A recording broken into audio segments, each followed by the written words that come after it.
Get ready, start. The true test, according to the court, is whether the effect of the impugned action is to take away or abridge fundamental rights. It was stated that the words direct would go to the quality or character of the effect and not the subject matter, and the restrictions sought to be imposed by the impugned newsprint policy was in substance a newspaper control, that is, to control the number of pages or circulation of dailies or newspapers, and such restrictions were clearly outside the ambit of Article 19(2) of the Constitution, and therefore were in abridgment of the right of freedom of speech and expression guaranteed under Article 19(a), and it added the newsprint control policy is found to be newspaper control order in the guise of framing an import control policy for newsprint. This court in the bank nationalization case laid down two tests. First, it is not the object of the authority making the law impairing the right of the citizen, nor the form of action that determines the invasion of the right. Secondly, it is the effect of the law and the action upon the right which attracts the jurisdiction of the court to grant relief. The direct operation of the act upon the rights forms the real test. No law or action would state in words that rights of freedom of speech and expression are abridged or taken away. That is why courts have to protect and guard fundamental rights by considering the scope and provisions of the Act and its effect upon the fundamental rights.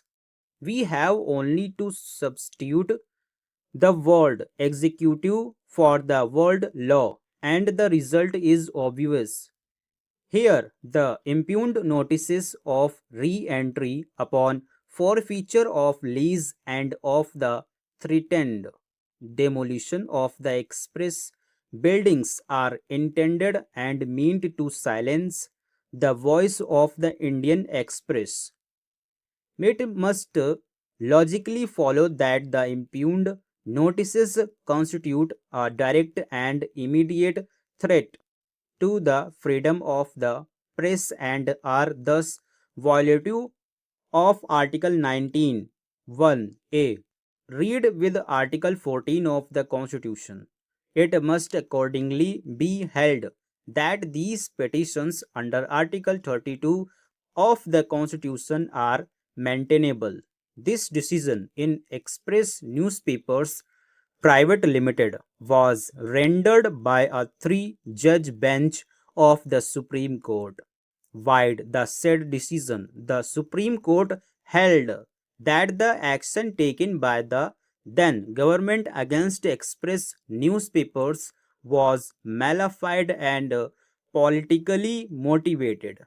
The principal point in controversy between the parties is whether the notice of re entry upon forfeiture of lease issued by the engineer officer, Land and Development Office, dated March 10, 1980, purporting to be on behalf of the lessor, that is, the Union of India, Ministry of Works and Housing, and that of March 1980, issued by the Zonal Engineer, City Zone Municipal Corporation, Delhi, were wholly malafide and politically motivated.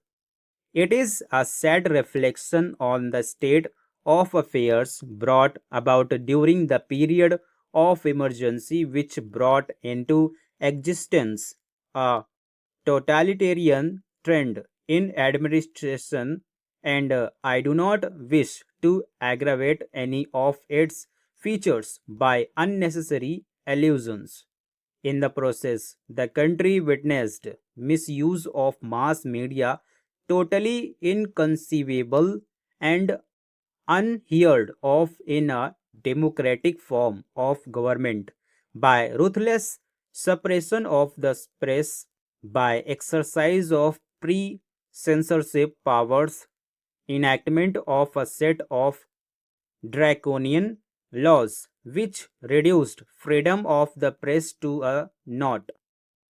The petitioners have pleaded the facts with sufficient degree of particularity, trending to show that the impugned notices were wholly malafide and politically motivated. Malafide because the impugned notice of re-entry upon forfeiture of lease dated March 10, 1980, issued by the engineer officer, Land and Development Office, under clause 5 of the indenture of lease, alleged breach of clauses 2, 14 and 2, 5, which in fact were never committed, and the notice by the zonal engineer, buildings, city zone municipal corporation, for demolition of new expressing building where the printing press is installed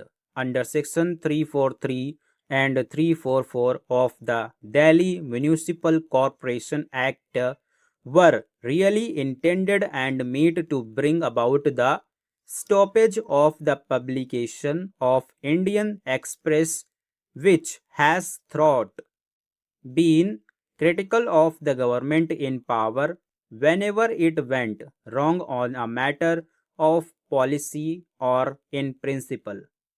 Also malafide because they constitute misuse of powers in bad faith.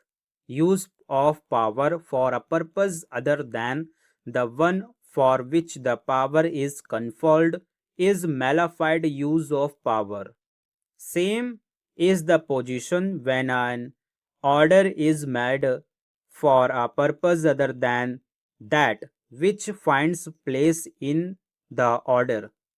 In fact and circumstances, I am constrained to hold that the impugned notices dated March 1, 1980 and March 10, 1980 were not issued bona fide in the ordinary course of official business for implementation of the law or for securing justice, but were executed with an ulterior and extraneous purpose, and thus were wholly malafide and politically motivated.